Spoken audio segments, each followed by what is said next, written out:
নমস্কার, আপনাদের সকলকে স্বাগত জানিয়ে শুরু করছি টেকনো টাইমের এখনকার অনুষ্ঠান। এবং টেকনো টাইমের অনুষ্ঠানে আমরা হাজির হই, সেখানে আলোচনা তো অবশ্যই থাকে, কারণ এই সিচুয়েশন, এই প্যান্ডেমিক সিচুয়েশনে আমরা শিক্ষার দিকটা নিয়ে, অর্থাৎ আমরা যারা পড়ুয়ারা রয়েছি তারা আমাদের নিজেদের ভবিষ্যৎটা নিয়ে ভীষণভাবে চিন্তিত। তাই টেকনো ইন্ডিয়া গ্রুপ এবং সেই টেকনো ইন্ডিয়া গ্রুপের যে কলেজগুলো রয়েছে সেই নিয়ে আমরা আলোচনা করেছি। সেখানে কী কী ফেসিলিটিস রয়েছে সেটা নিয়ে আমরা আলোচনা করেছি, কী কী কোর্সেস রয়েছে তা নিয়ে আমরা আলোচনা করেছি। আজকে যেটা নিয়ে আলোচনা করব অবশ্যই সিস্টার নিবেদিতা ইউনিভার্সিটি, এবং সিস্টার নিবেদিতা ইউনিভার্সিটির একটা বিশেষ কোর্স নিয়ে আজকে আমাদের আলোচনা পর্ব চলবে।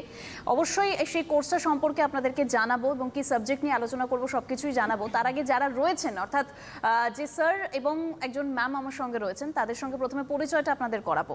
আমার সঙ্গে প্রথমেই রয়েছেন professor doctor Fatema Kolkatawala, assistant professor in biotechnology applied nutrition and dietetics SNU। Sister Nivedita university, ma'am को पहले स्वागत करती हूँ ये प्रोग्राम में। তারপর রয়েছেন professor doctor Rajat Pal, assistant professor and head department of microbiology and biotechnology. স্যারকেও স্বাগত জানাবো অনুষ্ঠানে। আমি প্রথমে স্যারের কাছেই চলে যাব। স্যার, যেহেতু সিচুয়েশনটা একেবারেই ঠিকঠাক নয়, আমরা নিউ নর্মাল লাইফ লিড করছি প্রত্যেকটা ক্ষেত্রে, সেটা আমাদের কর্মক্ষেত্র হোক বা শিক্ষাক্ষেত্র, প্রত্যেকটা ক্ষেত্রেই। তো SNUর একটা মানে মুখ্য ভূমিকা রয়েছে এক্ষেত্রে, আমরা প্রত্যেকেই জানি, আগেও আমরা আলোচনা করেছি। এবং যে জায়গাটা নিয়ে আলোচনা করব সেটা হচ্ছে স্কুল অফ সায়েন্সেস, তার ফেসিলিটিস এবং তার জন্য SNU কেন, কি বলতে চাইবেন sir? School of life science sister Nivedita ইউনিভার্সিটির একটা খুব বড় দিক, সেটা আমরা খুব সুন্দরভাবে সাজিয়ে তুলতে চেষ্টা করছি। আমাদের যিনি উপাচার্য মহাশয় আছেন প্রফেসর ধ্রুবজ্যোতি চট্টোপাধ্যায়, ওনার তত্ত্বাবধানে এই স্কুল অফ লাইফ সায়েন্সটা এখন একটা নতুন মানে একটা দিগন্ত আমরা যাবার চেষ্টা করছি। স্কুল অফ লাইফ সায়েন্সের মধ্যে যেই মেজর ডিপার্টমেন্টগুলো আমরা এখন রান করছি, সেটার মধ্যে মাইক্রোবায়োলজি এবং বায়োটেকনোলজি একটা ওয়েল এস্টাবলিশড অলরেডি ডিপার্টমেন্ট। আর এই বছর এই প্যান্ডেমিক সিচুয়েশনের সাথে মানে খাপ খাওয়ানোর জন্য বা এই প্যান্ডেমিক সিচুয়েশনটার সাথে মানুষকে আরও ভালোভাবে বোঝানোর জন্য বা তাদের কি করা উচিত, আমরা নতুন একটা কোর্স ইন্ট্রোডিউস করেছি, which is known as the applied nutrition and dietetics. এই তিনটের বিভাগ নেই আমাদের এই স্কুল অফ লাইফ সায়েন্সটা সিস্টার নিবেদিতা ইউনিভার্সিটিতে আছে। এছাড়া স্কুল অফ লাইফ সায়েন্সের অ্যালাইড কিছু কিছু ডিপার্টমেন্টসও আমাদের আছে, যেমন স্কুল অফ নার্সিং, যেমন school of pharmacy, school of agriculture, এরকম নানান রকমের আমাদের কোর্সেস চলছে এখন সিস্টার নিবেদিতা ইউনিভার্সিটিতে। কিন্তু আমরা আজকে বোধহয় মেইনলি আলোচনা করব মাইক্রোবায়োলজি, বায়োটেকনোলজি এবং এই নিউট্রিশন, অ্যাপ্লাইড নিউট্রিশন নিয়ে, যে এইখানে আমরা কিভাবে ছাত্রছাত্রীদের সাহায্য করতে পারি, বা ওরা এই নিউ নর্মাল সিচুয়েশনে আমাদের, যখন আমরা ওল্ড নর্মালে চলে যাব, আমরা জানি না কখন আমরা ওল্ড নর্মালে যাব, কিন্তু এই নিউ নর্মাল থেকে আমরা আশা করছি খুব তাড়াতাড়ি ওল্ড নর্মালে ফিরতে পারবো। তো এই অবস্থাতে আমরা মেইনলি আজকে এইগুলো নিয়ে আলোচনা করব। এটাই আর কি আমাদের স্কুল অফ আলোচনার মুখ্য বিষয়। একদম, অবশ্যই আপনারা সরাসরি কথা বলতে পারেন, কারণ যারা মাইক্রোবায়োলজি বা বায়োটেকনোলজি নিয়ে বা নিউট্রিশন নিয়ে পড়াশোনা করার চিন্তা করছেন, তারা সরাসরি কথা বলুন বলে ফোন নাম্বার যাচ্ছে একদম ওপরে 9062206209। আরও একটি নাম্বার রয়েছে 9051112792। এই দুটো নাম্বারে আপনারা সরাসরি কথা বলতে পারবেন। ম্যাম এবং স্যার রয়েছেন, আপনাদের অবশ্যই যা জানার আছে উত্তর আপনারা পাবেন। আমি স্যারের কাছে যাব। স্যার, একটা বিষয় অবশ্যই জানতে চাইবো, কি কি কোর্স রয়েছে প্রথমেই এই বিষয়ে? আমাদের স্কুল অফ লাইফ সায়েন্সে যে আমি বললাম মাইক্রোবায়োলজি এবং বায়োটেকনোলজি, এই দুটোতেই আমাদের ইউজি অর্থাৎ আন্ডার গ্র্যাজুয়েট বিএসসি কোর্সেস আছে, বিএসসি অনার্স কোর্স। আচ্ছা, সেটা কত বছরের? 3 বছরের অনার্স কোর্স। এবং তার সঙ্গে আমাদের পিজি কোর্স রয়েছে, অর্থাৎ পোস্ট গ্র্যাজুয়েট বা এমএসসি কোর্সও আছে মাইক্রোবায়োলজি এবং বায়োটেকনোলজি দুটোতেই। এই বছর যেহেতু আমরা শুরু করছি অ্যাপ্লাইড নিউট্রিশন অ্যান্ড ডায়েটেটিক্স, সেই জন্য আমরা শুধু বিএসসি কোর্স শুরু করেছি। আশা করছি খুব শীঘ্রই আমরা সেইটারও এমএসসি কোর্স শুরু করতে পারবো। কিন্তু এই মুহূর্তে আমরা বিএসসি এবং এমএসসি মাইক্রোবায়োলজি, বায়োটেকনোলজি দুটোই রান করছি এবং খুব সাকসেসফুলি রান হচ্ছে। এবং খুব ভালো লাগে আমার বলতে যে আমরা এবার পিএইচডি প্রোগ্রামও শুরু করে ফেলেছি। সুতরাং আমাদের এখানে ছাত্রছাত্রীরা গবেষণা করার একটা বিশাল সুযোগ পাবে। শুধু দেশে নয়, বিদেশেও আমাদের গবেষণা করার সুযোগ আমরা করে দিতে চেষ্টা করি। একটা বড় পার্ট রয়েছে, রাইট, রিসার্চটা আমরা এখানে ভীষণভাবে ইম্পর্টেন্স দিই। রিসার্চটা না হলে পরে মাইক্রোবায়োলজি, বায়োটেকনোলজি এই সাবজেক্টগুলোর ঠিক অ্যাকচুয়াল ফ্লেভারটা পাওয়া যায় না। সুতরাং আমরা চেষ্টা করি একদম গ্র্যাজুয়েশন লেভেল থেকে, বিএসসি লেভেল থেকে ছাত্রছাত্রীরা যাতে রিসার্চ পেপার পড়া বা হচ্ছে বিভিন্ন জার্নাল থেকে সেই পেপারগুলো পড়ে নিজের মতন করে একটা রিভিউ আর্টিকেল লেখা, এগুলো আমরা একদম গ্র্যাজুয়েশন লেভেল সেকেন্ড ইয়ার বা থার্ড ইয়ার থেকেই আমরা এগুলো ছাত্রদের ট্রেনিং দেওয়া শুরু করি, যাতে করে ওদের এই রিসার্চ সম্বন্ধে একটা ইন্টারেস্ট জন্মায় এবং ওরা ভবিষ্যতে এই গবেষণাটাকে একদম মানে গ্রাসরুট লেভেল থেকে বুঝতে শেখে। সেই কারণে নর্মাল পাঠ্য বইয়ের যে পাঠ্য সিলেবাস কোর্স কারিকুলাম সেগুলোর সাথে সাথে আমরা এই রিসার্চটাকে ওদের মধ্যে একদম ইনবিল্ড করার চেষ্টা করি। তো এইভাবেই আর কি আমরা এই মাইক্রোবায়োলজি বায়োটেকনোলজি কোর্সগুলোকে সাজানো হয়েছে। একেবারে স্যার আমি ক্রাইটেরিয়া জানবো আপনার থেকে, যারা স্টুডেंटরা রয়েছে তারা কিভাবে ভর্তি হবেন। তার আগে আমি একটু मैम কাছে যাব। मैम न्यूट्रिशन बहुत इंपॉर्टेंट होता है हम लोग का लाइफ में, हम जानते हैं बट बहुत लोग भी नहीं जानते हैं न्यूट्रिशन के बारे में, और इस पैंडेमिक सिचुएशन में न्यूट्रिशन का इंपॉर्टेंस हम जानना चाहते हैं। मीन्स इस पैंडेमिक सिचुएशन में लाइक दिस कोविड-19 सिचुएशन में आजकल बड़े से लेके बच्चों तक everybody is just discussing about what are the food products which are important for boosting the immunity. Like घर घर में ये बात हो रहा है कि जिंजर, हनी, टर्मरिक ये सब काढ़ा बना रहे हैं. So knowingly unknowingly everybody is studying nutrition. So I would like to say that nutrition is an integral part of each and every individual's life. And अगर आप किसी डॉक्टर के क्लिनिक में गए होगे तो आपने देखा होगा this famous quotation by Hippocrates like let food be thy medicine. So I would insist that nutrition is a very important course and most of the students should definitely opt for it because it involves not only nutrition, it also involves many other subjects like microbiology, biochemistry, molecular biology. It is a whole package in itself. একদম ma'am. আমি স্যারের কাছে যাবো। Sir একটা বিষয়, কারণ এই microbiology বা বায়োটেকনোলজি এগুলোর বিষয়টা কেরিয়ার গ্রাফ নিয়ে প্রত্যেকের একটা চিন্তা থাকে, সেই কেরিয়ার গ্রাফটা কিভাবে সাজানো যেতে পারে এসএনইউর মাধ্যমে? হ্যাঁ, এইটা এখনকার ছাত্রদের মানে এখনকার নয়, আগে আমাদের সময় ওটা ছিল, এখনকার ছাত্রদের মধ্যে আরও বেশি করে আমি লক্ষ্য করি যে তারা পড়াশোনার সময় ভীষণভাবে এটা চিন্তাভাবনা করে, একটা জিজ্ঞাসা তাদের মধ্যে থাকে যে এই পড়াশোনাটা করে তারপরে আমরা কি করব। একদম আলটিমেটলি তো আমরা সবাই দেখুন মানে জীবনে চাকরি বা রোজগারের দিকে কথাটাই ভাবি, পড়াশোনার জীবন শেষ হলে পরেই কিন্তু আমাদের একটা সেই চিন্তাভাবনা থাকে। তো সেক্ষেত্রে আমি বলবো যে এই যে মাইক্রোবায়োলজি এবং বায়োটেকনোলজি এইটার একটা বিরাট একটা বড় রিজিয়ন আছে, একটা মানে এর স্পেকট্রামটা অনেক বড় চাকরি। কীরকম? প্রথম সবচেয়ে ইম্পর্ট্যান্ট বা সবচেয়ে গুরুত্বপূর্ণ যেটাকে আমরা মনে করি সেটা হচ্ছে শিক্ষাক্ষেত্র, অ্যাকাডেমিক্স। অর্থাৎ ছাত্রছাত্রীরা এই সাবজেক্ট এই বিষয়গুলি নিয়ে পড়াশোনা করার পরে অবশ্যই একটুখানি হায়ার স্টাডি করলে পরে খুব ভালো হয়। তারা গবেষণার দিকে যেতে পারে, সায়েন্টিস্ট পোস্ট বা এই ধরনের পোস্টগুলো তারা মানে অ্যাবজর্ব হতে পারে, অথবা অধ্যাপনার লাইনে আসতে পারে, অর্থাৎ তারা শিক্ষক হবেন, শিক্ষিকা হবেন। এই পড়াশোনার জায়গা এবং গবেষণার জায়গা এই দুটো হচ্ছে এই মাইক্রোবায়োলজি বায়োটেকনোলজির সবচেয়ে বড় ইম্পর্টেন্ট দুটো জায়গা। তাছাড়া যেটা আছে সেটা হচ্ছে যে বিভিন্ন রকমের ফার্মাসিউটিক্যাল কোম্পানিজ বা মেডিকেল কোম্পানিজ যেখানে নানান রকমের ওষুধ তৈরি হয় বা এই সব জায়গাগুলোতে কিন্তু কোম্পানিগুলোতে প্রচুর পরিমাণে মাইক্রোবায়োলজিস্ট বা বায়োটেকনোলজিস্ট প্রয়োজন পড়ে, তাদের রিক্রুট করা হয়। সেই জায়গাগুলোতেও আমাদের ছাত্রছাত্রীরা চাকরির সুবিধা পান। এছাড়া রয়েছে হচ্ছে বিভিন্ন রকমের হসপিটালস, মেডিকেল রিলেটেড অনেক, অ্যাকচুয়ালি এটা একটা প্যারামেডিক্যাল জায়গা, এক্স্যাক্টলি মেডিকেল নয় কিন্তু এটা প্যারামেডিক্যাল জায়গা। সুতরাং মানুষের স্বাস্থ্য সম্বন্ধে যত জায়গা রয়েছে তার অনেকগুলো জায়গাতেই কিন্তু অধিকাংশ জায়গাতেই কিন্তু ছাত্রছাত্রীরা অ্যাবজর্ব হয়। এবং তাছাড়া তার মানে এর সাথে সাথে আর যেই জায়গাগুলো রয়েছে যেমন হচ্ছে যে বিভিন্ন রকমের কোম্পানিজ আজকাল যেমন বায়োটেকনোলজি কোম্পানিজ তৈরি হয়েছে, বায়ো ইনফরম্যাটিক্স কোম্পানি তৈরি হয়েছে, drug development, drug designing, software development regarding this biotechnology and microbiology, এই সমস্ত জায়গায় কিন্তু আমাদের বাচ্চারা অ্যাবজর্ব হয়, স্টুডেন্টরা সেখানে কিন্তু চাকরি করতে যেতে পারে। এবং বিদেশে যাবার একটা খুব বড় সুযোগ থাকে আমাদের এই লাইনে। তার কারণ হচ্ছে আমরা বাচ্চাদেরকে সেভাবেই রেডি করি যাতে তারা জিআরই বা টোয়েফেল এই সমস্ত পরীক্ষাগুলোর জন্য তাদের মধ্যে একটা বেশ ইন্টারেস্ট গ্রো করে, যাতে করে তারা ভবিষ্যতে ফার্দার স্টাডিজের জন্য বাইরে যায়, বিদেশে যায়। অলরেডি আমাদের ম্যাডাম গিয়েছিলেন জাপানে, আমাদের একটা কোলাবোরেটিভ রিসার্চ অলরেডি চলছে। ওকায়ামা ইউনিভার্সিটি, আমাদের একজন ছাত্রী সেখানে মেক্স ফেলোশিপ পেয়েছে। সুতরাং আমরা ভীষণভাবেই চেষ্টা করি যে বিদেশের সাথে যত কোলাবোরেশন হয়, মানে ছাত্রদেরকে আমরা অল টুগেদার একটুখানি গবেষণা বা আরও হায়ার স্টাডি পড়াশোনার আসল ফ্লেভারটা দেবার চেষ্টা করি এখানে। তাছাড়া চাকরি বিভিন্ন এইসব যেগুলো আমি বললাম সেই জায়গায় চাকরি ক্ষেত্রে তারা তো সুযোগ পাবেই পাবে। সুযোগ থাকছে অবশ্যই।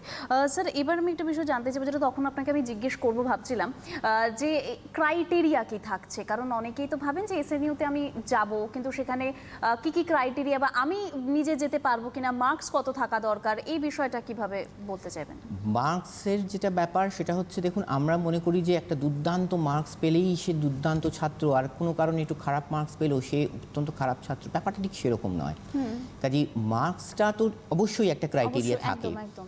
কিন্তু আমরা মনে করি যে মোটামুটি ধরুন এই 55% ছাত্রছাত্রী যারা মার্কস পায় এইচএসে, তাদেরকে আমরা এখানে গ্র্যাজুয়েশনের জন্য আমরা মানে ভর্তি নেবার চেষ্টা করি। আর পোস্ট গ্র্যাজুয়েশনের ক্ষেত্রেও তাই, অনার্স কোর্স থাকতে হবে, তবেই তারা পোস্ট গ্র্যাজুয়েশন সাধারণত পায়। পাস কোর্স হলে পরে কিছু ফর্ম্যালিটিস আছে, সেইগুলো মানে ফিল আপ যদি ফুলফিল করে তাহলে আমরা সেক্ষেত্রে আমরা পোস্ট গ্র্যাজুয়েটে আমরা ভর্তি নিতে পারি। আর পিএইচডির জন্য মাস্টার্স ডিগ্রিটা থাকা অবশ্যই দরকার, তাহলে সে পিএইচডি করতেও আসতে পারে। সুতরাং এইভাবেই আর কি আমরা ক্রাইটেরিয়াগুলোকে সেট করেছি। ছাত্রকে পড়াশোনা করতে হবে, এইটাই আমি সবসময় বলি, পড়াশোনাটা হচ্ছে আসল ক্রাইটেরিয়া। মার্কস তো আমি কত পেলাম ঠিক আছে, সেটা তো কোনো ছাত্র কোনো পরীক্ষা ভালো করলো, কোনো ছাত্র কোনো পরীক্ষা খারাপ করলো, কিন্তু একদম মানে সে খারাপ রেজাল্ট করলে তো তাকে ভর্তি নেওয়া যায় না। সুতরাং সেক্ষেত্রে আমাদের একটা মার্কসের বাইন্ডিং রাখতেই হয়, কিন্তু ছাত্রকে পড়াশোনা করতে হবে, সেইটা হচ্ছে কিন্তু সবচেয়ে বড় ক্রাইটেরিয়া ইউনিভার্সিটিতে পড়তে আসতে গেলে। একদম, মানে পড়াশোনাটা আগে দরকার, মানে পড়াশোনার চাহিদা যেটা আমরা বলি, যে পড়াশোনা করব, আমি পড়তে ভালোবাসি, আমার মনে হয় এই জিনিসটা যাদের মধ্যে থাকবে তারা হয়তো আরও বেশি দূর পর্যন্ত এগোতে পারবে। সত্যি কথা বলতে আজকে মাইক্রোবায়োলজি, বায়োটেকনোলজি এবং নিউট্রিশন, এই তিনটে সাবজেক্টের ওপরই আজকে আমরা আলোচনা করছি। অবশ্যই এসএনইউ নিয়ে আলোচনা আমাদের, এবং এই তিনটে সাবজেক্ট এবং এসএনইউ নিয়ে যাদের যাদের প্রশ্ন থাকছে সরাসরি কথা বলুন। আমরা রয়েছে, মানে আমাদের সঙ্গে আজকে স্যার এবং ম্যাম রয়েছেন, তারা উত্তর দেবেন। সরাসরি যা যা জিজ্ঞাসা রয়েছে আপনারা জিজ্ঞাসা করতে পারেন। ফোন নাম্বার যাচ্ছে, সরাসরি কথা বলুন বলে সেখানে আপনারা ফোন করুন। আমি চলে যাব ম্যামের কাছে। मैम न्यूट्रिशन के बारे में हम पूछे आपको, इम्पोर्टेंस पूछे, बट इसका करियर अपॉर्चुनिटीज वो क्या है? Yes, right. So mainly as far as the career opportunities are concerned, like what Professor Rajatpal just pointed out, mainly 3 classes are there. एक है कि आप रिसर्च में तो डेफिनेटली जा सकते हैं। सेकंड है, अगर एकेडमिक्स में आपको इंटरेस्ट है तो research is the first option. Second, the option which is available to you is that of teaching. Okay, teaching in the sense आप ज्वाइन कर सकते हैं किसी भी प्राइवेट या गवर्नमेंट स्कूल, कॉलेज और यूनिवर्सिटी में। But the most lucrative option according to me which attracts most of the youngsters is job opportunities, जो ज़्यादातर लोगों को पता नहीं है, उसी को मैं हाईलाइट करना चाहूँगी। नाउ जॉब अपॉर्चुनिटीज़ में the first one is that of a dietitian. अब नॉर्मली लोगों का ये I should say not concept, misconception है कि डाइटिशियन वो शख्स है जिसके पास हम तब जाते हैं जब मुझे वेट लूज़ करना है। Means I am obese, I want to lose my weight, I want to get into a perfect shape, I go to a dietitian. But let me clear this misconception for all. Dietitian काफ़ी तरह के होते हैं। First one is a clinical dietitian, जो कि hospitals में काम करते हैं और हॉस्पिटल्स में न्यूट्रिशन चार्ट या डाइट चार्ट प्रिपेयर करते हैं for the patients. Second is a community dietitian, जो कि एनजीओज या गवर्नमेंट ऑर्गेनाइजेशंस के साथ काम करते हैं एंड कम्युनिटी के डाइट को स्टडी करते हैं और उसको शेप करने में हेल्प करते हैं। थर्ड, कम्युनिटी डाइटिशियन के बाद आते हैं मैनेजमेंट डाइटिशियंस, जो कि होटल्स, रिसोर्ट्स, वहाँ के देखभाल करते हैं बेसिकली डाइट का of the customers. And finally, that which is very important is that of a consultant dietitian, जो 1:1 consultancy counseling करते हैं individual patients का, so you can open your own chamber. So you have these so many types of dietitians. There are dietitians who look after the old age people, जो वृद्ध आश्रम है वहाँ के लोगों को डाइट का टेक केयर करते हैं, बोर्डिंग स्कूल्स में बच्चों के डाइट का केयर करते हैं। So there are many varieties of dietitians. So the first job opportunity is that of a dietitian.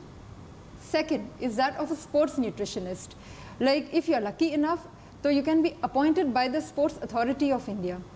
If not, if that option doesn't click, which may be the case, then the second option is that you join a health or fitness club. And वहाँ पर भी dietitians का ज़रूरत पड़ता है as a sports nutritionist. And finally, you can even join as an individual counselor for like 1:1 counseling भी कर सकते हैं for the athletes. So ये भी एक second option available है आपके लिए. Third is that of like अगर आपको mass communication में ज़्यादा interest है, like उस bend में है आपका inclination, so then you have nutrition journalist who write articles and who take interviews of people. So वो भी एक option, and finally marketing is definitely an option open to you all. So you have such a large variety of career options open to you. একদম মানে সত্যি কথা, মানে dietician বা diet chart, যেটা আমরা ভাবি যে সত্যি আমাদের ওয়েটটা লুজ করতে হবে, এখন আমরা মোটা হয়ে গেছি, রোগা হতে হবে, তার জন্য ডায়েট করব, কিন্তু এই ডায়েটিশিয়ানদের কতগুলো ভাগ হতে পারে, কোন কোন ক্ষেত্রে তারা নিজেদেরকে কাজে লাগাতে পারেন বা নিজেদের জব অপরচুনিটিস যেটা আমরা ভাবি সেটা কোথায় কোথায় থাকতে পারে, আজকে আমি ম্যামের থেকে জানতে পারলাম। আশা করি আপনাদের কোয়ারিজ অনেকটা এখানে মিটে গেল।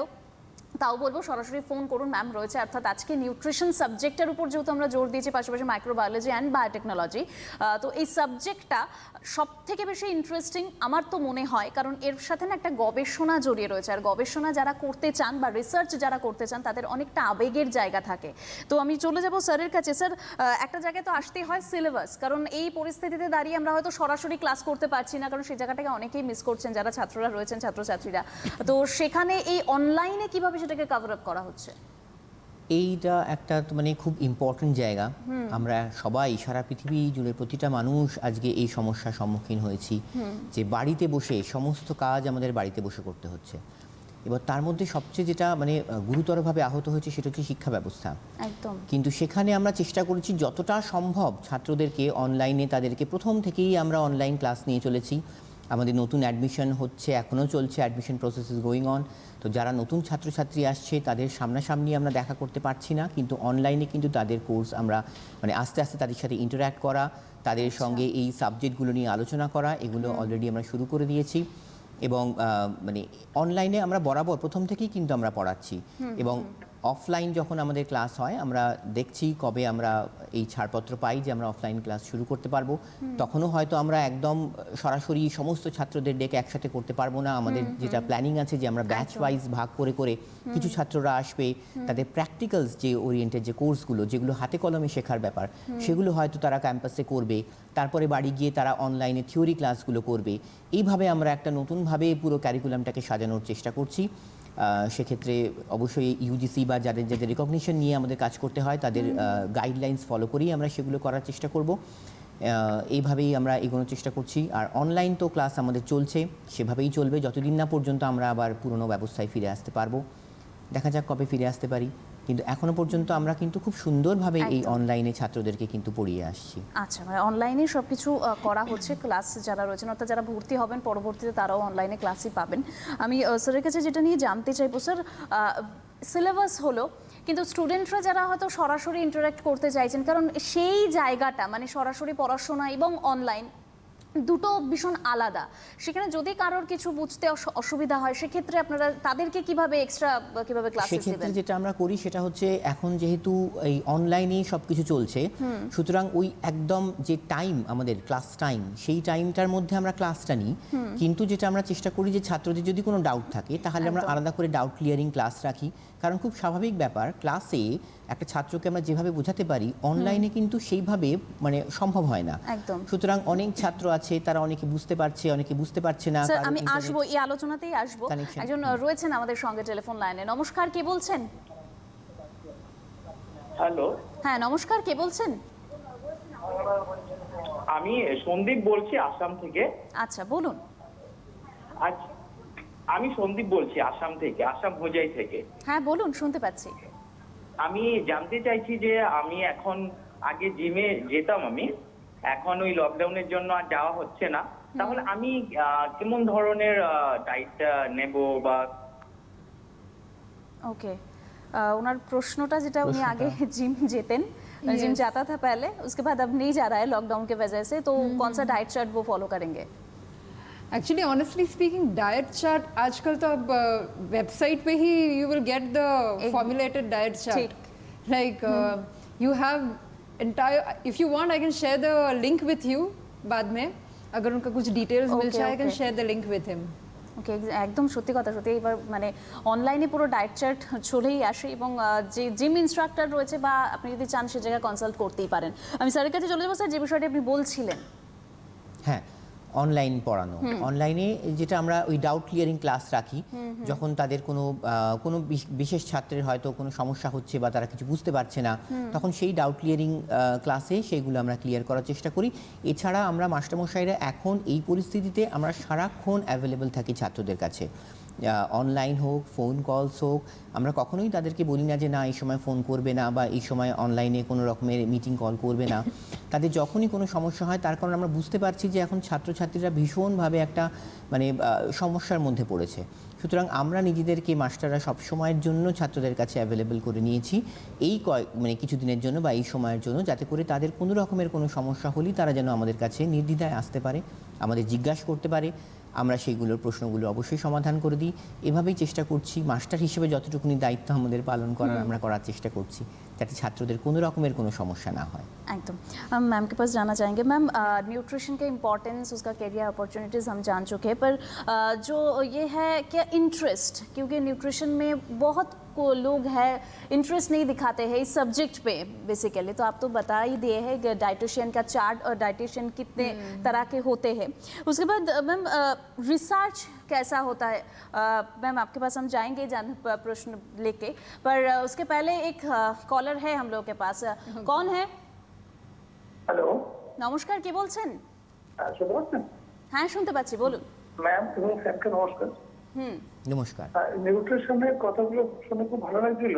নিউট্রিশন করতে গেলে আমার 10+2 নিউট্রিশন থাকা দরকার বা এই ধরনের No, সারা এলিজিবল? Not necessary. ऐसा नहीं है ज़रूरी कि 12 में या 10 में न्यूट्रिशन होने से ही आप बाद में बीएससी न्यूट्रिशन में कर सकते हैं। Not at all necessary. जैसे मैंने बोला कि it is an interdisciplinary field, एकदम। So people from diverse backgrounds can apply in this, not necessary. Nutrition ব্যাকগ্রাউন্ডই থাকতে হবে তার কোনো না, মানে নেই, not যে necessary. কোনো স্ট্রিম থেকে বা যে কোনো ব্যাকগ্রাউন্ড থেকে এসে আপনারা নিউट्रिशन নিয়ে পড়াশোনা করতেই পারেন। Definitely. मैम के पास जानना चाहेंगे मैम, ये स्कोप कैसा है अगले रिसर्च में, और रिसर्च के बारे में अगर हम जानना चाहते हैं उसके बारे में प्रैक्टिकल क्लासेस कितना ज़रूरत है इसमें? डेफिनेटली लाइक इस जवाब को देने के लिए मैं आपको जो आप बोल रहे हैं कि हाँ डेफिनेटली न्यूट्रिशन थोड़ा अंडररेटेड सब्जेक्ट है, एकदम। उसका इम्पोर्टेंस अभी तक लोगों के सामने नहीं आया है। बट अब एज आई टोल्ड यू, ये pandemic situation is actually making people aware of the importance of nutrition and the importance of boosting the immunity through nutrition. Like मैं खुद, मेरा जो बैकग्राउंड रहा है, like I did my undergraduation in the stream of microbiology from St. Xavier's. उसके बाद मैंने किया biochemistry from Calcutta University. Okay. So with these two different subjects, now suddenly I am actually developing a lot of interest in nutrition. Because ऐसा नहीं है कि आप किसी और बैकग्राउंड, जो अभी जिस क्वेश्चन आया, so I am from a different background, but ये ऐसा सब्जेक्ट है जिसने अपने रूट्स हर सब्जेक्ट में फैला के रखे हुए हैं। Biochemistry is an important component of nutrition. Why am I saying that? Let me justify this in just 2 sentences. आप सुने हैं carbohydrates, lipids, proteins. ये सब macronutrients हैं. Macro meaning large. Nutrients which are required in your diet in large amounts. फिर आप सुने हैं micronutrients के बारे में. Micro means small. Nutrients which are required बहुत small amount में. Like vitamins and minerals. तो ये सब actually fall करते हैं in the hardcore category of biochemistry. अगर हम अब जाते हैं माइक्रोबायोलॉजी की तरफ, some microbes are responsible for food spoilage, some are present in milk, they are good, like good microbes and bad microbes both are present in the food. Probiotics, Yakult का ad आप देखे होंगे. So all this is a part and parcel of microbiology, but it has its roots in nutrition also. So जब की research का बात आता है, तो एक स्टूडेंट न्यूट्रिशन लेके अपने ऑप्शंस, एवेन्यूज बहुत खोल देते हैं। अगर उसको माइक्रोबायोलॉजी रिसर्च में इंटरेस्ट आ रहा है तो वो उस रिसर्च में आगे बढ़ सकता है। बायोकेमिस्ट्री में इंटरेस्ट आ रहा है तो उस फील्ड में आगे बढ़ सकता है। इम्यूनोलॉजी है another important. So you have various research options available to you as a student of nutrition. একদম। সো বহুত রিসার্চের জায়গা প্রচুর থাকে, মানে যারা গবেষণা করবেনই ঠিক করেছেন তারা নিউট্রিশন বা মাইক্রোবায়োলজি, বায়োটেকনোলজি এগুলো নিয়ে কিন্তু এগোতে পারবেন অবশ্যই। मैम प्रैक्टिकल क्लासेस जो हम पूछना चाह रहे हैं वो कितना इम्पोर्टेंट है? डेफिनेटली प्रैक्टिकल क्लासेस एक्चुअली मैं तो ये बोलूँगी कि न्यूट्रिशन का 50% प्रैक्टिकल्स तो हम घर पे ही करते हैं. एकदम ठीक. So 50% of them you are doing it at home. But here, like for example, हम गाजर का हलवा बना रहे हैं घर पे. हाँ. So that is you are actually doing a practical of nutrition. एकदम. Because carrots, going into a bit scientific point of view, they are rich in carotenoids. Okay. So college में आके हम ये बोलेंगे कि कैरोटेनॉइड का क्या इम्पोर्टेंस है, वो न्यूट्रिशन का प्रैक्टिकल हो जा रहा है. ओके. सो बेसिकली प्रैक्टिकल जैसे हम लोग बोलते हैं ना, चैरिटी बिगिंस एट होम, सो यहाँ पर न्यूट्रिशन का प्रैक्टिकल्स एकदम. बिगिन एट होम एकदम. बेसिकली. আমি স্যারের কাছে যাবো। স্যার, সেই প্র্যাকটিক্যাল ক্লাস এবং মাইক্রো ল্যাব, যেটা নিয়ে অনেকেরই মনে অনেক রকম চিন্তা ভাবনা থাকে, কি বলতে চাইবেন সেটার জন্য? মাইক্রোবায়োলজি এবং বায়োটেকনোলজি ল্যাব আমরা ভীষণ সুন্দরভাবেই করার চেষ্টা করেছি সিস্টার নিবেদিতা ইউনিভার্সিটিতে, কিন্তু এখন এই সিচুয়েশনে আমরা কিছু প্র্যাকটিক্যালস, যেটা ম্যাডাম বললেন যে প্র্যাকটিক্যালস বিগিনস অ্যাট হোম, তো সেরমভাবেও আমরা কিছু প্র্যাকটিক্যালস নতুন সিলেবাসের মধ্যে ইনকর্পোরেট করছি, যাতে করে সেই প্র্যাকটিক্যালসগুলো বাচ্চারা বাড়িতে বসে করতে পারে। অনেক প্র্যাকটিক্যালস বা অনেক ছোটোখাটো এক্সপেরিমেন্ট আমরা কিন্তু বাড়িতে করি, কিন্তু সেগুলো আমরা বুঝি না যে এটা অ্যাকচুয়ালি কারিকুলামের সাথে কতটা যুক্ত হয়ে রয়েছে। আমরা অনেক সময় দেখি যে একটা গাছের গোড়ায় আরেকটা গাছ। স্যার, আমি আসবো আলোচনা। একজন রয়েছেন আমাদের সঙ্গে টেলিফোন লাইনে। নমস্কার, কে বলছেন? নমস্কার, কে বলছেন? হ্যাঁ, আমি সোনারপুর থেকে শ্যামল দাসগুপ্ত বলছি। হ্যাঁ, বলুন। আমি বলছি যে অনলাইনে যেসব পরীক্ষাগুলো হবে, এই পরীক্ষাগুলো ছাত্রছাত্রীরা বাড়ি থেকে দেবে। বাড়ি থেকে দেওয়ার পরে তারা তো প্রশ্ন উত্তর অনেক সময় তারা পাশে সাহায্য নিয়ে উত্তর বই দেখে সেই সব বইগুলো দেখে দেখে তারা উত্তর দেবে। তো এতে স্বচ্ছতা তাদের কতটা উপকার হচ্ছে, তারা তো এই যে অসৎ উপায়টা যদি নেবে, এবং আমি দেখে রয়েছি যে অনেক স্টুডেন্টই এরকম করছে, সেক্ষেত্রে তাদের কি ডেভেলপ হলো, একটা মার্কস হয়তো পাবে, সেটা হয়তো তার মার্কশিটে যোগ হবে, কিন্তু সেক্ষেত্রে তাদের তো কোনো রকম উন্নতি হচ্ছে না। তাহলে এই পরীক্ষাটা নেওয়ার কি ব্যাপার হচ্ছে, এটা কি জানতে চাই। একদম, আমি অবশ্যই আপনার প্রশ্নের উত্তর নিয়ে চলে যাবো। আমি দুজনের কাছেই জানবো। ম্যামকে পাস ভি যাएंगे। স্যার, এইটা অভিভাবক হিসেবে আমি বলবো দুর্দান্ত একটা প্রশ্ন করেছেন আপনি। একদম। কিন্তু আমরা মাস্টারমশাই হিসেবে সত্যি আমরা কি করে জাজ করব যে একটা ভালো ছাত্র একটা খারাপ ছাত্র? এই বিষয়ে আপনাকে একটু আমি বলি, সবাইকে আমি বলছি, সেটা হচ্ছে যে এই ক্ষেত্রে আমরা প্রশ্নগুলো এমনভাবে সেট করি যাতে সরাসরি তারা উত্তর কোনো ইন্টারনেট ওয়েবসাইট বা কোনো বই খুলে পাবে না। সেই প্রশ্নগুলোর উত্তর যদি তারা পড়ে না থাকে, প্রশ্নটা যদি তারা বুঝে না থাকে, বিষয়টা যদি তাদের মধ্যে ভালো করে নিয়ে না থাকে, তাহলে কিন্তু সেই উত্তরটা তারা করতে পারবে না। প্রশ্নগুলো আমরা এমনভাবে এখন সেট করছি যাতে করে কোনো স্ট্রেট ডিফাইন বা এইটার এই জিনিসটা বলো, এটা বিবৃত করো, এই ধরনের কোনো প্রশ্ন আমরা কিন্তু পরীক্ষায় রাখছি না। আমরা সবটাই রাখছি হচ্ছে এক্সপ্ল্যানেটারি, তাদেরকে ব্যাখ্যা করতে বলছি যে এইটা বোঝার পর তারা কি তাদের ব্যাখ্যা দিচ্ছে, তার কারণগুলো, লজিকগুলো, এগুলো কিন্তু সরাসরি বইতে আমরা প্রশ্ন দিলাম। আর যে প্রশ্ন আমরা পরীক্ষার যে সময়টা একটা নির্ধারিত সময় থাকে, সেই সময়তেই তারা লগ ইন করবে। সেই সময়টা পেরিয়ে গেলে তাদের কিন্তু সেটাকে লগ আউট করে দিতে হবে, এবং তারপরে সেটা সাবমিট হয়ে যাবে ইউনিভার্সিটি ওয়েবসাইটে, আমাদের পোর্টালে। স্যার, আমি আসবো আলোচনা। আরো একজন রয়েছেন আমাদের সঙ্গে। নমস্কার, কে বলছেন? নমস্কার, আমি শ্রমিক কর্মকার বলছি, রানাঘাট থেকে বলছি। বলুন।